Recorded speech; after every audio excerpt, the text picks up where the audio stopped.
박정호의 손에 잡히는 경제 플러스.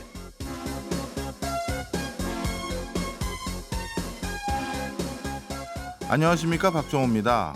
미중 대리전이라고 불리는 대만 총통 선거가 하루 앞으로 다가왔습니다.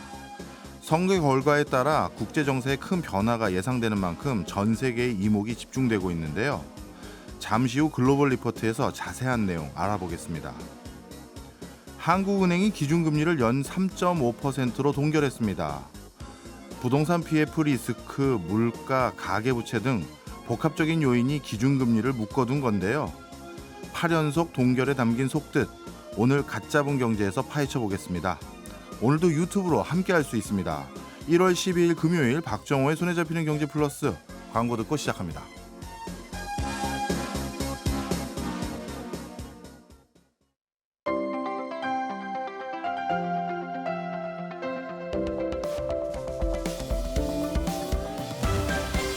경제 생활의 플러스가 되는 아주 경제적인 시간.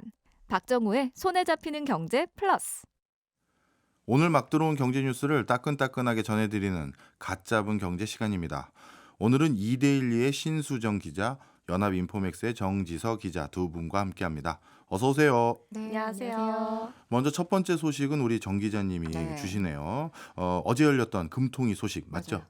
네, 어제 이제 한은이 올해 처음이었어요. 금융통화위원회를 열고 기준금리를 3.5%로 동결했죠.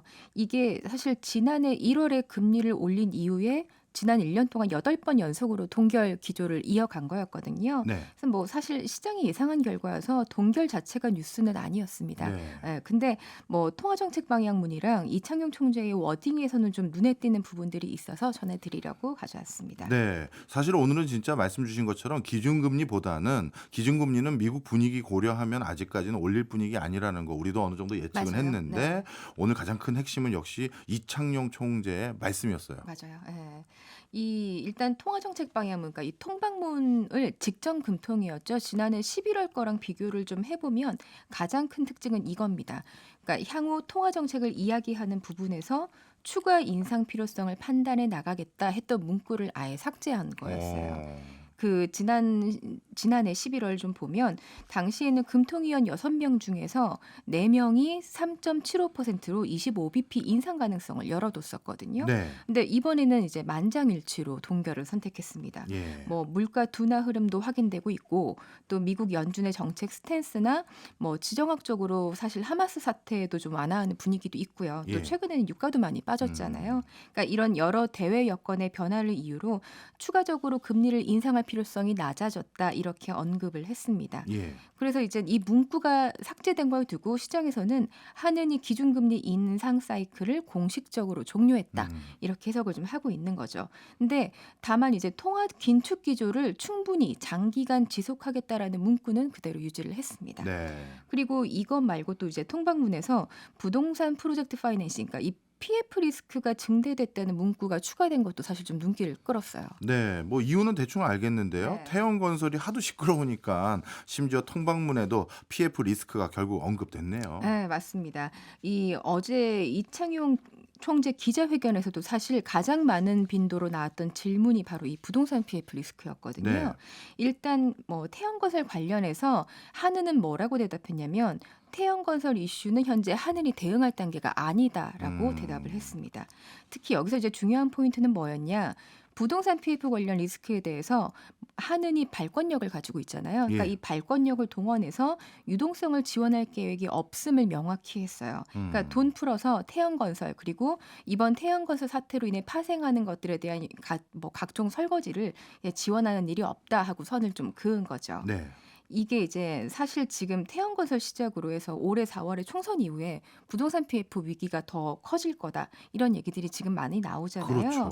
근데 한은은 이제 부동산 PF가 더 문제가 돼서 만약에 금융 불안이 확산한다고 하면 우리가 다양한 툴이 있으니까 그때 우리가 지원할 부분들에 대해서는 안전판 역할을 하겠다. 하지만 이번 태형건설 이슈만 보면은 사실 태형건설이 이제 업계 16위 중견 건설사잖아요. 그렇죠. 그리고 특히 태형건설 같은 경우에는 이제 부동산 PF 리스크에 대한 위험 관리가 잘못됐던 굉장히 이례적인 케이스이기 때문에 아직 시스템적인 리스크 수준은 아니다 이렇게 판단을 하고 있었고요. 결국 일련의 어떤 PF 사태가 단기간 내 금통위 스탠스에 변화를 줄 만한 영향은 없다 이렇게 이야기를 한 걸로 보입니다. 네. 사실 일각에서는 태형건설 이슈 불거지면서 여기저기 네. 위기 터지냐, 그러면 이렇게 위기가 고조되면 결국 금리 내리는 거 아니냐라는 기대들도 없진 않았거든요. 있었죠. 요번에 이제 뭔가 힌트가 나올 거라고 하는 기대가 예. 있었는데 이 부동산 PF를 둘러싼 우려가 사실 지난해부터 감지가 좀 됐었잖아요. 그리고 태양건설 이슈가 생각보다 좀 일찍 터지면서 아 이거 PF 문제가 간단한 게 아니구나 하느니 통화정책 결정할 때 고민 좀 되겠다 하는 이야기들이 좀 여기저기서 많았어요. 예, 그렇죠. 근데 어제 통방문을 보면 금통위가 추가 금리 인상 필요성을 느끼지 않는 게 좀 확실하게 느껴졌어요. 근데 예. 인하에 대해서는 명확하게 시기상조라고 언급을 했었습니다. 그러니까 시장이 확실히 요번에 기대했던 거는 기준금리 언제 인하할 거야 이 힌트를 달라고 했던 것 네. 같아요. 근데 통방문과 어떤 이창용 총재 기자회견의 워딩을 종합하면 딱 이 정도 한 문장이 될 것 같은데요. 한은은 여전히 긴축 의지를 고수하고 있다. 이렇게 정리할 수 있을 것 같습니다. 어쩌면 한은 총재 입에서 혹시 네. 부동산 시장 김 빼려고 확실하게 그냥 단도리 친 거 아닌가 이런 생각도 드는데 네. 일부 사람들은 금리 인하하면 이제 다시 나도 빚을 좀 내서 집이라도 사보는 거 아닐까 생각했던 사람들도 있을 것 같은데 이런 의구심에 그냥 어떻게 보면 단칼에 제거를 해버린 것 같은데요. 네, 좀 비슷하게 느끼시는 것 같아요. 그러니까 이 총재가 기자회견에서도 뭐라 그러셨냐면 데이터가 변하면 다시 봐야겠지만 6개월 정도는 금리 인하를 예측하기가 쉽지 않다 하고 말했거든요. 그러니까 사실상 올해 상반기 중에 금리 인하 없다고 이야기한 거랑 네. 마찬가지잖아요. 물론 이제 개인적인 의견이라 그렇죠. 코트를 이거는 했죠. 맞아요. 예. 사견입니다라고 네. 밝혔죠. 근데 부동산 규제 완화랑 사실 국내외 어떤 금리 인하 기대 그리고 뭐 시장 금리 하락 같은 상황이 겹치면서 이게 또 부동산 가격이 다시 오르고 가계 부채 급증했던 작년의 대자비를 좀 의식한 게 아닌가 싶어요. 이게 진짜 근데 따져 보면은 최근에 금융이랑 부동산 시장이 작년과 좀 비슷하긴 합니다. 어떤 부분이요?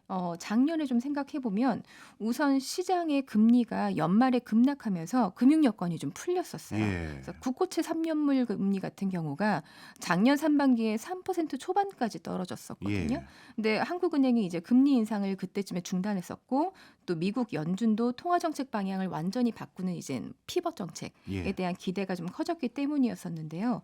그 당시에 부동산 시장이 어땠냐? 집값 떨어지는 게 가팔라졌고요. 또 정부가 1월 초에 전매 제한을 푸는 규제 완화책을 담았던 1.3 대책을 발표했었습니다. 네. 그렇게 하니까 갑자기 집값이 또 반등했었어요. 맞아요. 그리고 나서 정책금융 차원에서 정부가 특례보금자리론 예. 그리고 50년물 주담대 등을 이유로 풀면서 가계부채가 사실 급증했었죠. 네. 그래서 이때 이제 정부가 정책 잘못 써서 가계부채 최대로 늘었다 하는 비판이 꽤 컸었죠. 맞아요. 그러면 또 올해는 어떠냐? 작년 12월에 미국 FOMC 이후에 국내의 금리가 또 하락했습니다. 예. 그리고 금리가 이제 인하될 거라는 기대가 이제 강해진 영향으로 좀 떨어졌던 거였는데요.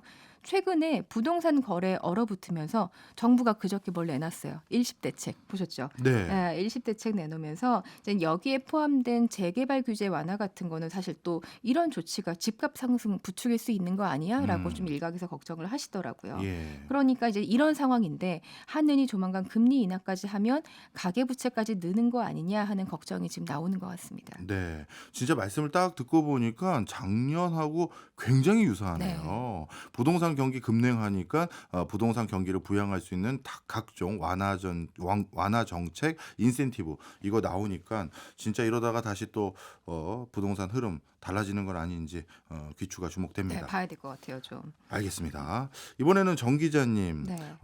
이런 질문도 들어요. 그러면 하는 입장에서는 작년과 올해 조금 부담되는 거 아닐까요? 똑같이. 아마도 좀 그렇지 않을까요? 그럴 것 같은데요. 어제 이제 총재의 말에서도 그 부담이 여실히 느껴진 게 부동산 시장을 연착륙시키는 게 굉장히 중요하다. 그리고 우리나라는 부동산 가격 자체가 굉장히 높다 이렇게 하면서 이것을 다시 상승시키는 우를 범하지 않아야 한다 하고 이창용 총재가 말한 것도 아마 그 맥락에서 한 게 아닌가 싶습니다. 네, 사실 우리나라처럼 가계 자산의 대부분이 부동산인 나라에서는 네. 통화정책, 가계부채 사이에서 어떻게 보면 정책적 줄다리기 이런 걸 계속 해야 되는 상황이잖아요. 네네. 하느니 금통위에서 지방 중소기업 돕겠다고 한 것도 있던데 이건 또 뭔가요? 이거는 그 중소기업 대상으로 9조 원 규모의 특별 지원을 실시한다고 발표한 건데요. 네. 금융중개 지원 대출을 활용하기로 했습니다. 이거 이제 다음 달 7일부터 7월 말까지예요. 6개월간 총 9조 원을 중소기업 전 업종에 공급하는데 그 가운데 이제 주점업이랑 부동산은 배제했습니다. 그렇군요. 근데 이제 이거 왜 하느냐? 예. 어쨌든 이제 하느니 통화긴축 기조를 장기간 이어가겠다고 했잖아요. 네. 그럼 이제 이런 상황에서는 이자 비용, 그러니까 금융 비용이 부담이 커지겠죠. 네. 그래서 이젠 그런 상황에서 취약 업종이거나 지방 소재 중소기업일수록 더 쪼들릴 수 있으니까 이 사람들 돕겠다는 겁니다. 전에 한번 그 말씀드렸던 영업이익 내서 네. 이자도 못 내는 한계 기업, 좀비 기업, 그러니까 중소기업이 이런 한계 기업 되지 않도록 막겠다는 거예요. 근데 이거를 두고도 좀 평가가 엇갈리는데요. 네. 이게 당초에 6조 원이었던 걸 9조 원으로 늘린 거예요. 예. 그래서 하느니 지금 이 금융중개 지원 대출을 늘린 게 지난 코로나 위기 때 이후 처음이거든요. 예. 그래서 사실 경기 부양 정책 다시 시동 거는 거 아니냐. 또 이것도 사실상의 금리 인하 수순이다 하는 해석이 좀 나오기도 합니다. 이게 실제로 그 금통위에서도 조윤재 금통위원이 이 부분에 대해서 좀 자칫 이거 통화정책 완화 신호로 읽힐 수 있다라고 해서 소수 의견으로 반대했었어요. 네. 하지만 하느는 여기에 대해서 그거 아니다. 고금리 오랫동안 유지하기 위한 차원에서 취약계층 지원 확대하는 거다 하는 논리로 맞서면서 결국엔 실시하기로 했습니다. 네. 종합해 보면 이거네요. 금리 더 안 올리겠습니다. 그리고 상반기 내 인하도 어렵습니다. 네. 당장 좀 버티기 불편하실 것 같아서 저희가 별도의 지원책은 좀 마련해 드릴게요. 이게 요지인 것 같은데 맞습니다. 네. 시장에서는 어떻게 받아요? 일단 뭐 시장에서 그간 2분기 인하 가능성을 계속 꾸준히 제기를 해왔었는데 여기는 힘이 좀 빠졌고요. 예. 이르면 7월쯤에 인하를 하지 않겠냐 하는 말에 이제 힘이 좀 실리고 있습니다. 네. 그래서 연말까지 0.5%에서 1%포인트 가량 낮아지지 않겠냐 하는 전망이 좀 많은데요. 네. 지금 3.5%니까 뭐 최대 2.5%까지 앞으로 두세 차례 정도 인하하면 2.75 정도를 연말 금리로 지금 내다보는 것 같아요. 예. 근데 뭐 어쨌든 사실 고금리의 영향 때문에 아무리 뭐 요즘에 수출이 좀 개선되고 있다고 해도 내수 부진은 불가피하잖아요. 네. 근데 여기에다가 이제 미국 연준도 금리 시나리오 내릴 거 고려하면 결국에는 하는 금리 조만간 내리겠죠. 근데 물가 둔화가 어떻게 가시화되는지도 봐야 하고요. 또 앞으로 아까 언급했던 PF 리스크 예. 그것도 어떻게 전개되는지 보면서 금리 인하 시점에 대한 그 시점과 폭에 대한 논의가 좀 더 부각될 것 같습니다. 알겠습니다. 고맙습니다. 그다음에 이번엔 신 기자님. 항상 이때쯤 되면 우리가 제일 관심의 대상으로 삼는 곳이죠. 라스베가스 세계 최대 가전기술 박람회 CES 소식 연일 들려오고 있는데 이번에는 기업들이 많이 참가했다고요. 네, 수많은 기업들이 참가하고 대기업 회장들도 참석을 했는데요.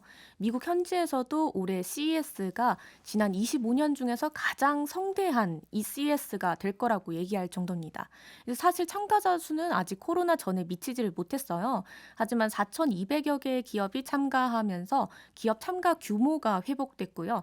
특히 미국의 포춘지가 선정하는 500개 기업들 중에서 무려 60% 이상이 참가하면서 거의 전 산업 분야에 관심이 뜨겁습니다. 네, 사실 이런 테크 행사는 CS 말고도 몇 개가 있거든요. 그런데 유달리 전 세계의 많은 기업들이 꼭 CES에 참석하려고 하는 이유는 뭐예요? 네, 사실 주요 테크 행사를 꼽아보면 말씀하셨다시피 CES를 포함해서 한 4개 정도가 있거든요. 예. 1월에는 지금 하고 있는 CS, 2월에는 MWC, 그리고 6월에는 대만의 컴퓨텍스, 9월에는 유럽의 IFA라는 행사가 열리는데 네. 이제 CES가 한 해 처음 열리는 세계적 규모의 테크 전시회이기 때문에 네. 사람들의 이목이 더 집중되는 것도 있습니다. 또 한 해 IT와 가전 트렌드를 점쳐볼 수 있으니까요. 예, 네. 그것도 있겠군요. 그런데 또 궁금한 게 하필 왜 라스베가스에서 합니까? 이게 사람들이 모여서 행사를 치르려면 행사장 크기도 엄청 커야 하잖아요. 네. 이제 또 주변에 사람들이 와서 머물러야 되니까 호텔의 개수가 많아야 하고요. 예. 라스베이거스는 전 세계 어느 도시를 뒤져봐도 이만큼 호텔이 많은 곳도 없기도 하거니와 여기 외에 다른 곳에는 그만한 바이어들, 이제 그만한 관람객들이 와서 행사를 진행할 수가 없으니까 네. 도박의 도시인 라스베이거스에서 이런 행사를 하고 있다고 합니다. 이런 영향 때문인지 이제 라스베이거스 하면 도박만 떠오르는 게 아니라 테크가 떠올라요. 맞아요. 네. 자, 그런데 이 CES 테크 트렌드를 파악하는 행사라는 건 이제 알겠는데 일반 소비자들은 이 테크 트렌드를 이거 알아서 뭐에 도움이 되는 겁니까? 이제 소비자 입장에서는 내가 앞으로 사게 될 제품들이 어떤 게 주가 될지 알 수 있는 행사인 거죠. 네. 이제 앞으로 내 생활에 필요한 전자제품이 이런 게 나오겠구나. 뭐 기대감을 가지고 제품을 기다릴 수도 있고요. 네. 주식이나 투자하시는 분들에게도 의미가 클 것 같은데 어떻습니까? 맞아요. 이제 어떤 분야로 기업들이 집중할 수 있는지 또 어떤 분야의 산업이 커질지 알아챌 수 있는 기회인 거죠. 예. 실제 작년 CS를 봤다면 지금의 AI 산업이 뜰 거라는 걸 알아차릴 수 있었을 거예요. 네. 예를 들어서 AMD라는 반도체 회사가 있는데요. 예. 작년 1월에 이 회사에서 서버용 GPU 플러스 CPU가 담긴 APU라고 하는 신제품을 내놨어요. 예. 이게 뭐 AI, 딥러닝 등 작업에 특화된 MI300이라는 칩셋인데요. 예. 얘네가 업계 1위인 엔비디아를 따라가겠다고 내놓은 거예요. 이제 22년 말에 엔비디아가 H100이라고 하는 훌륭한 성능에 이제 특화된 칩을 내놨는데 네. 후발주자였던 AMD가 이때 CES 때 칩을 딱 발표하고 발표했었거든요. 예. 근데 당시에는 그렇게 큰 반향을 일으키진 못했는데 AI 열풍이 거세지면서 이 MI300이 회사 역사상 가장 빠르게 매출 10억 달러를 찍은 제품이 된 겁니다. 이제 물론 엔비디아가 먼저 내놨던 H100은 없어서 못 팔 지경이었고요. 네네. 이제 AMD 주가가 작년 1월 대비 현재 기준에서 2배가 넘게 올랐거든요. 네. 이걸 비춰봤을 때 업계 1위를 따라가는 후발주자가 1위가 만든 것과 유사한 것을 발표하거나 네. 선보이는 트렌드가 이어지고 있다면 음. 그 시장에 많은 돈이 몰릴 수 있다는 걸 알 수 있는 거죠. 그렇군요. 투자에 유용한 어떤 힌트를 얻을 수가 있네요. 그러면 작년 대회에서 우리가 AI가 앞으로 대세구나라는 힌트를 얻었다면 올해 CES는 어떤 트렌드가 지금 각광입니까? 네, 올해 CES의 핵심 화두는 한층 발전된 AI인데요. 사람의 생활을 더 편리하게 도와주는 혁신적인 제품들이 속속 공개되고 있습니다. 예.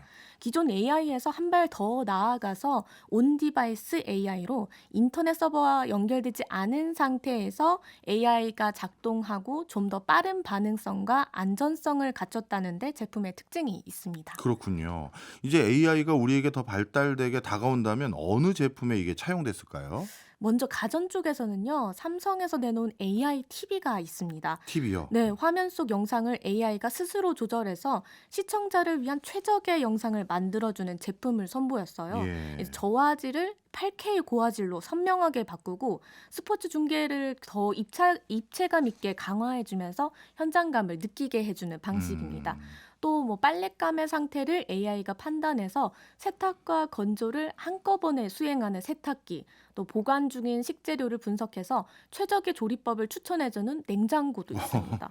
네, 그 밖에 사람을 더 빠르게 걷게 하고 더 강한 힘을 내게 해주는 로봇과 귀 위에 진동을 통해 수면 향상을 돕는 헤드셋, 예. 뭐 안면 신경의 변화를 포착하는 방식으로 표정으로 기기를 조작하면서 이어폰 등 신체 능력을 근본적으로 바꿀 수 있는 AI 웨어러블 기기도 여러 보였습니다. 네.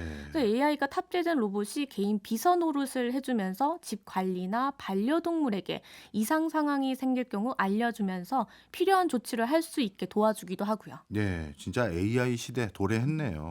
우리 기업들도 많이 참가했죠. 네, 우리나라 기업은 역대 가장 많은 760개사가 참여했는데요. 예. CES에서 가장 권위가 있고 최고 혁신상인 이제 27개 제품 가운데 한국 기업이 8개를 차지하면서 이제 세계 무대에서 한국 스타트업의 기술력과 창의성을 인정받았습니다.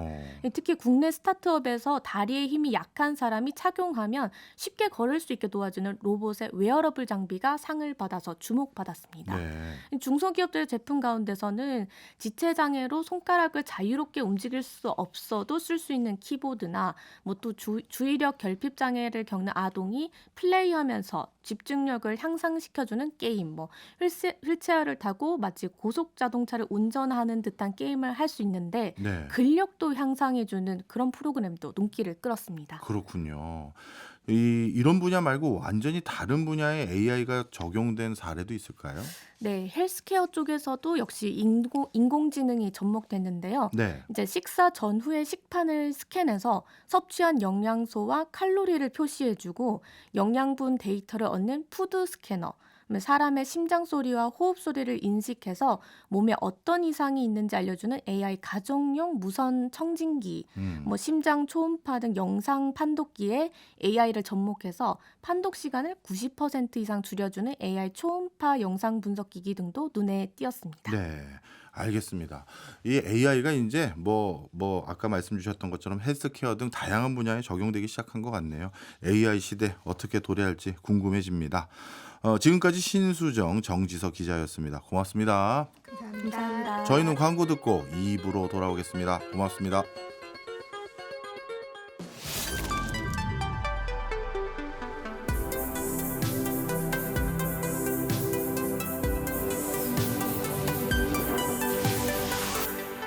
박정호의 손에 잡히는 경제 플러스. 최신 지구촌 소식 만나보는 글로벌 리포트 시간입니다. 오늘도 해담경제연구소의 어예진 소장 나왔습니다. 어서 오세요. 안녕하세요. 예, 우리 어 소장님이 저에게 알려주신 것 같은데 올해는 슈퍼 선거의 해다 맞습니다. 말씀 주셨죠? 그래서 전 세계 각국의 선거가 올해 정말 중요한데 그 첫 스타트가 바로 내일 치러지네요. 네, 그렇습니다. 대만 총통 선거. 예. 13일 토요일 대만에서는 이 총통을 뽑는, 그러니까 우리로 따지면 대통령 선거 같은 그런 선거가 치러집니다. 후보는 3명인데요. 네. 보통 우리가 이 세 후보를 설명할 때 중국에 대한 스탠스, 태도를 중심으로 좀 생각을 합니다. 그러면 친중, 반중 또는 친미 한 사람 뭐예요? 중도. 중도. 중간이 있어야죠. 예. 네. 먼저 초록색으로 상징이 되는 민주진보당. 예. 여기는 이제 민진당이라고 할게요. 라이칭더 후보라고 하는데 현재 대만 총통인 차이잉원과 같은 당이고요. 이 여당 후보이자 현재 부총통이기도 합니다. 네. 전직 의사 출신이에요. 음. 근데 베테랑 정치인이고 주요 요직을 다 맡아온 사람입니다. 차이잉원보다 조금 더 강경하게 대만 독립을 외치는 사람이어가지고 오히려. 네, 오히려 중국이 굉장히 경계하고 그다음에 싫어하는 네. 그런 후보죠. 대만의 주권에 찬성하는 국민은 이제 이 후보를 찍게 될 겁니다. 그다음 후보는 이제 파랑색 상징의 중국 국민당의 허우유이 후보인데 네. 전직 경찰청장이었어요. 예. 그래서 외모도 보면은 굉장히 강한 인상을 주는 제1야당 대표입니다. 참고로 대만의 그 초대 총통 장제스가 바로 이 국민당이었습니다. 그렇죠. 그래서 스스로를 나는 중국인이야. 중국인으로서 너무 자랑스러워. 중국과 긴밀한 관계를 원한다 하는 국민은 이 국민당 후보를 찍을 겁니다. 네. 중국 입장에서 봤을 때도 최선호주입니다. 그렇네요. 네.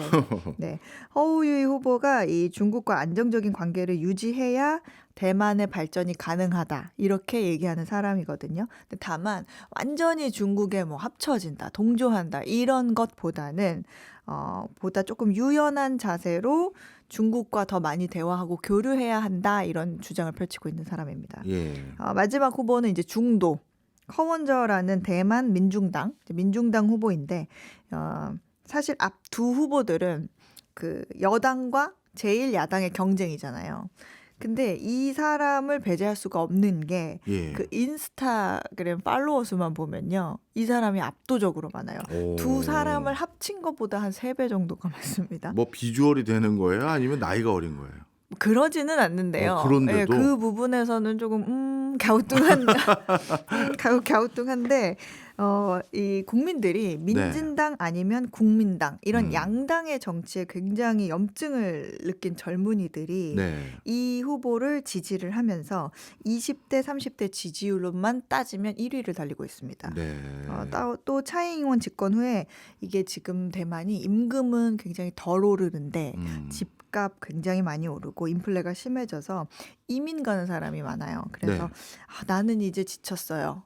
그러면서 이 젊은이들이 이 커원저한테 좀 희망을 거는 그런 모습입니다. 커원저는 중국과 교류는 해야 하는데 대신에 대등하고 평등한 조건으로 그렇게 유지되는 전제 하에 해야 한다. 이런 원칙을 가지고 있습니다. 네. 어찌 보면 양쪽으로부터 얻을 건 얻자 이런 실리주의에 가까운 노선이라고 할 수가 있겠네요. 네. 쭉 그 세 후보에 대해서 설명을 주셨는데 그럼 이 중에 누가 지금 당선이 유력합니까?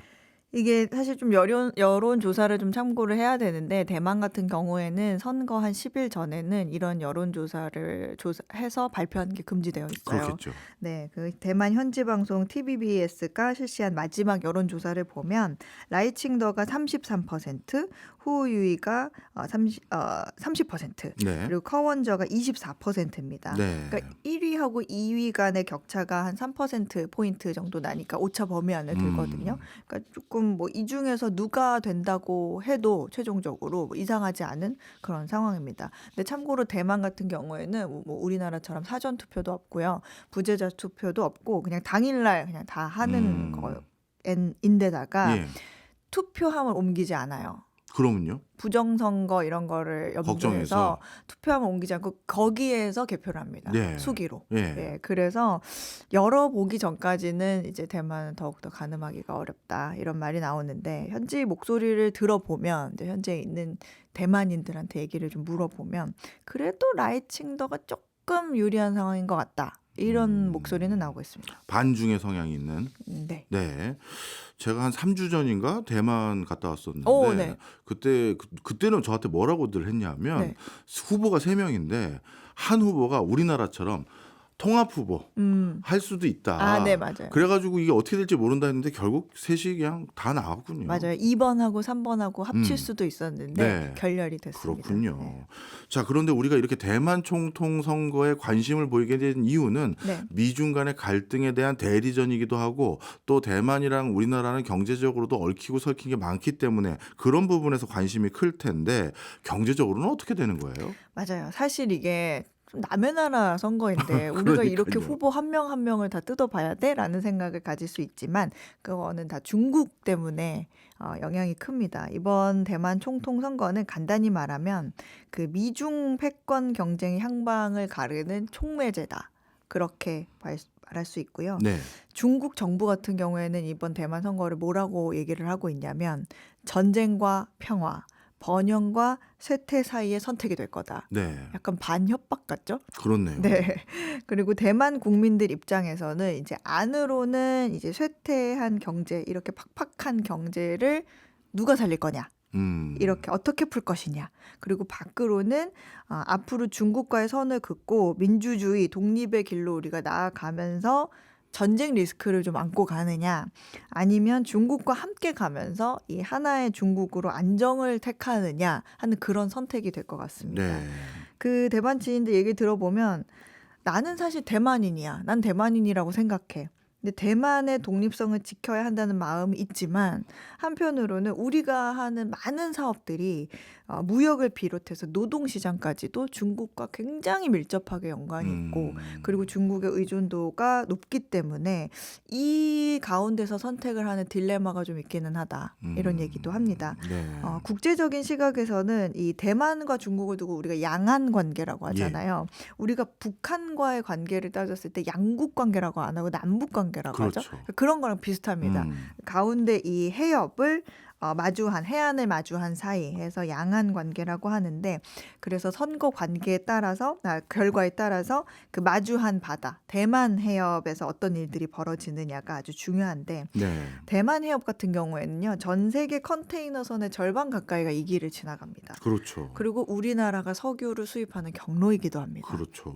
그래서 민진당의 승리로 만약에 양안 갈등이 조금 심화가 되고 중국의 압박이 거세지면서 누구라도 이 해협을 만약에 봉쇄하거나 뭐 제재를 가거나 한다면 어떻게 될까요? 또 중국의 군사적 압박이 좀 심화되면서 미국을 중심으로 하는 동맹국들이 또 밑에서 올려붙이고 몰아붙이면 또 어떻게 될까? 그런 부분들이 있고 또 반대로 중국과 대만이 가까워지면서 미국이 전보다 조금 더 적극적인 행동을 할 수도 있어요. 신경이 쓰이니까. 그리고 중국이 TSMC와 만약에 협업을 한다? 좀 가까워진다? 아니면 반도체 영향력을 중국이 좀 손에 쥔다? 이렇게 생각하면 미국 주도의 어떤 반도체 동맹이 좀 힘을 잃을 수도 있겠죠. 네. 그럴 경우에는 이제 우리나라 입장에서도 뭐 여러 가지 측면이 얘기가 나오기는 하는데 미국의 어쨌든 제재 대상이 될 테니까 TSMC 역시 그럼 그 점유율 일부를 우리가 좀 가지고 올 수도 있지 않겠냐 이런 얘기도 나오고 있죠. 야, 셈법이 복잡하네요. 복잡합니다. 뭐 하나가 우리에게 꼭 유리하다 이렇게만 볼 수 없는 부분이 상당히 많이 있는 것 같습니다. 이 결과 나오면 또 혹시 후속 보도할 거 있으면 네. 알려주세요. 네. 다음 소식은 제가 이거 가름을 할 수가 없네요.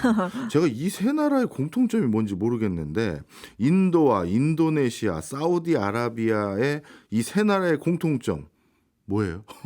공통점이 이게 우리가 어떤 나라든지 이름을 들으면 이 나라가 선진국인가 하고 좀 판단할 수 있는 기준이 그렇죠. 있잖아요. 예. 미국 선진국입니까? 네, 선진국이죠.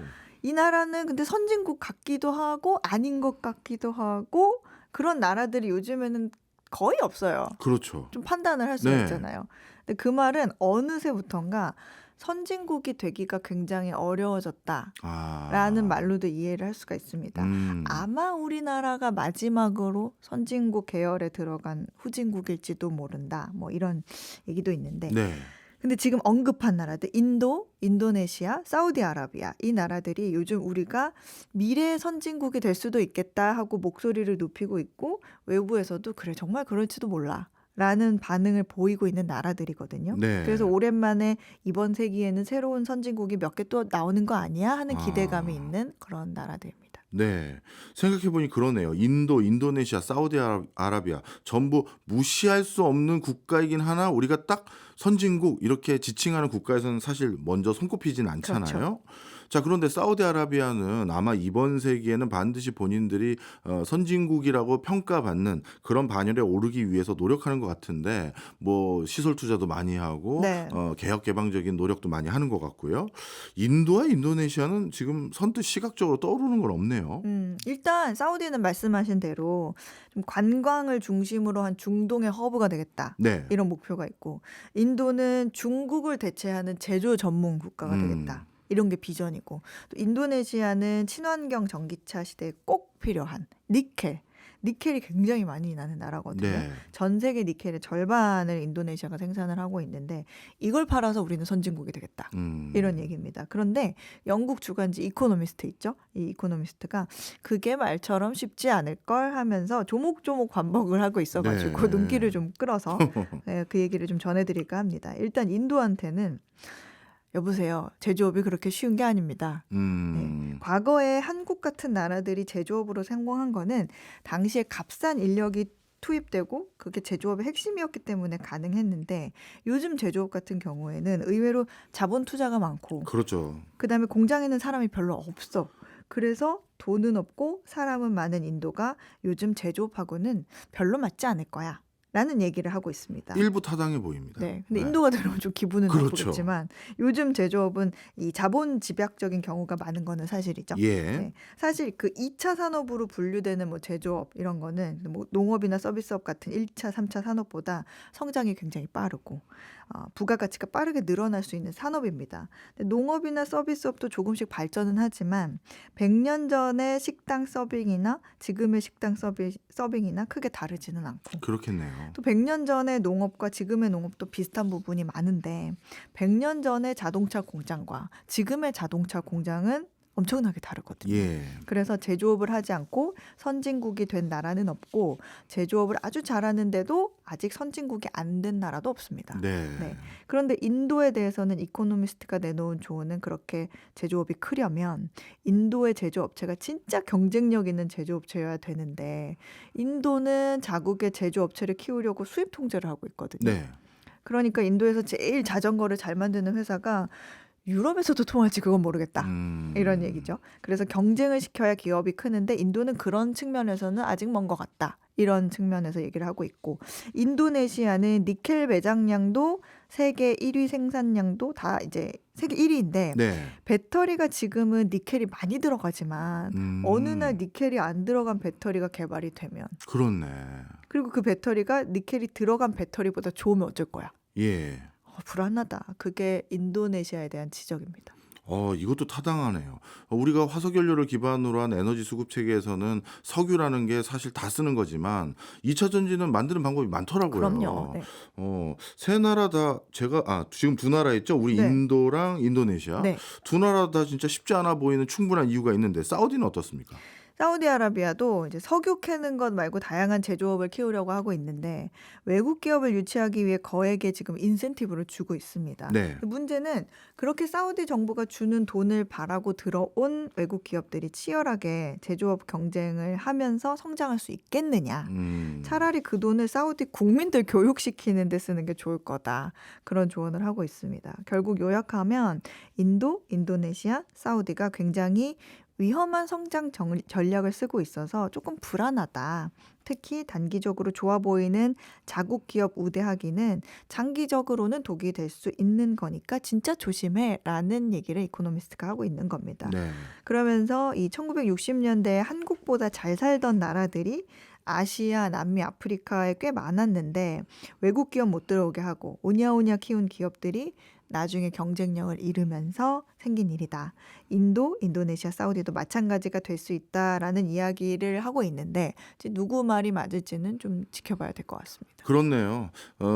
이런 이코노미스트지 이런 곳에서 후진국이 선진국 되는 과정에서 즐겨 인용하고 언급하는 국가가 우리 한국인데 네. 제가 많은 우리나라 방송을 듣지는 않겠구나. 근데 이렇게 말씀드리고 싶어요. 쉬운 거 아닙니다.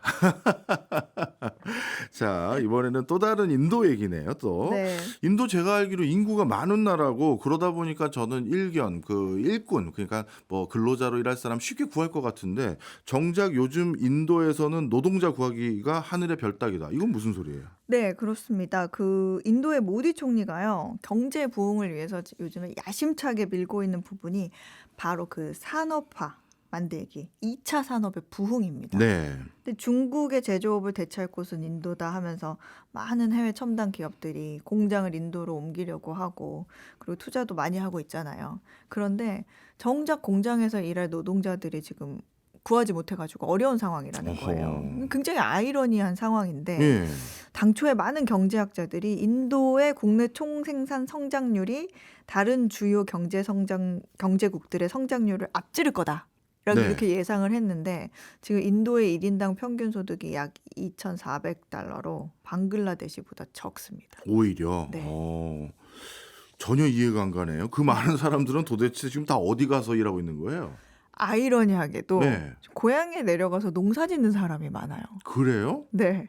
지금 고용 지표를 보면 네. 전국 제조업 일자리는 시간이 지나도 꿈쩍을 하지 않고 있거든요. 네. 반면에 농장 노동자들은 최근 들어서 더 늘어났어요. 예. 보통은 이 국가가 산업화라는 경제 발전을 거치면서 1차 산업 비중이 점점 줄고 2차, 3차 이렇게 가잖아요. 그렇죠. 그래서 우리 학교 다닐 때 이촌 향도 현상도 배웠잖아요. 맞습니다. 갑자기 생각이 나요. 네. 근데 인도는 지금 역행을 하는 중입니다. 2000년대 이후 지난해까지 도시 노동자가 약 900만 명이 감소했어요. 이야.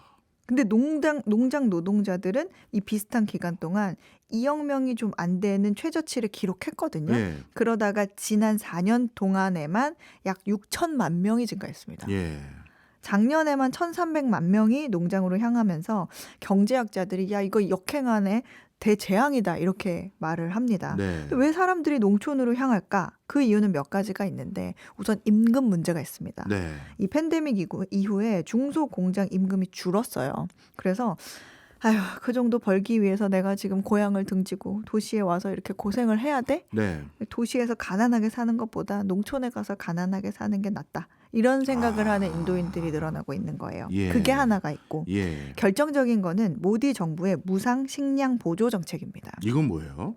인도 정부가 팬데믹 기간 동안 이 봉쇄로 인해서 영향을 받은 사람들을 돕기 위해서 매달 쌀이나 밀 5kg를 제공하기 시작했는데요. 예. 올해 인도도 전국 총선이 있거든요. 그래서 이를 앞두고 정부가 돈을 더 투입해서 이 정책 5년 더 연장하겠습니다. 이렇게 밝혔어요. 덕분에 전반적인 생활비 부담이 줄었고 이로 인해서 농촌 거주민들이 굳이 고향 버리고 도시로 나가 고생할 이유는 없네. 우리가 먹을 거 다 보장이 되니까 이런 생각을 가지고 있는 게 원인이라는 분석입니다. 그렇군요.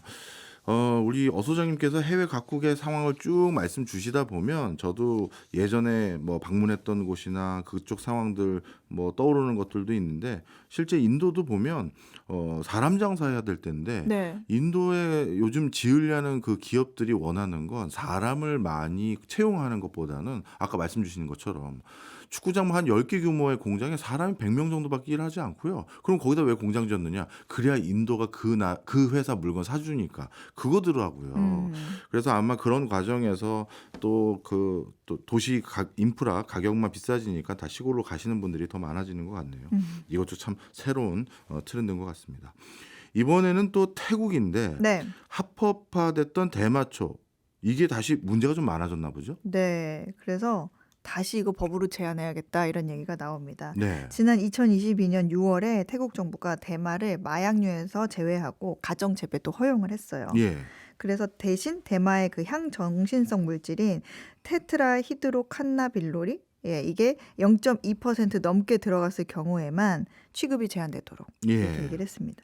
그래서 저도 이때 이후에 태국에 갔더니 한 집 건너 한 집이 대마초 상점일 정도로 야. 굉장히 많았거든요. 예.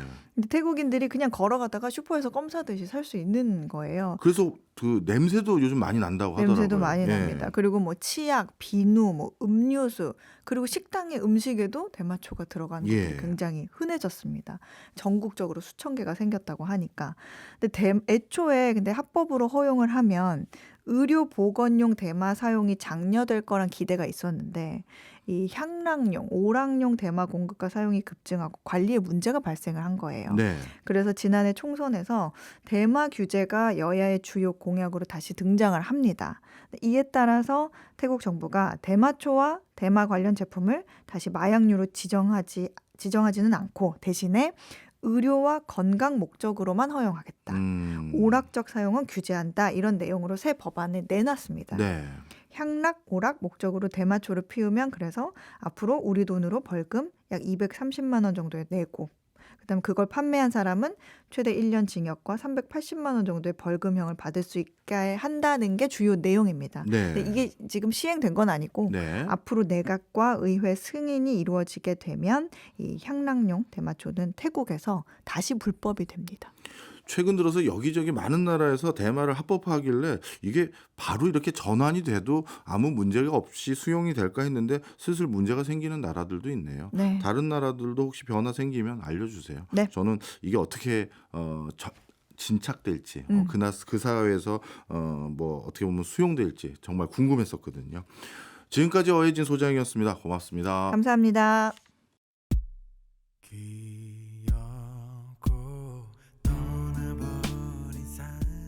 지금 듣고 계신 곡은 하림의 출국입니다. 오늘도 우리 어혜진 소장님 덕분에 해외 각국의 소식을 접할 수 있어서 그래서 생각나서 선곡해봤습니다. 박정호의 손에 잡히는 경제 플러스는 내일 토요일 저녁 8시 5분에 다시 찾아오겠습니다. 고맙습니다.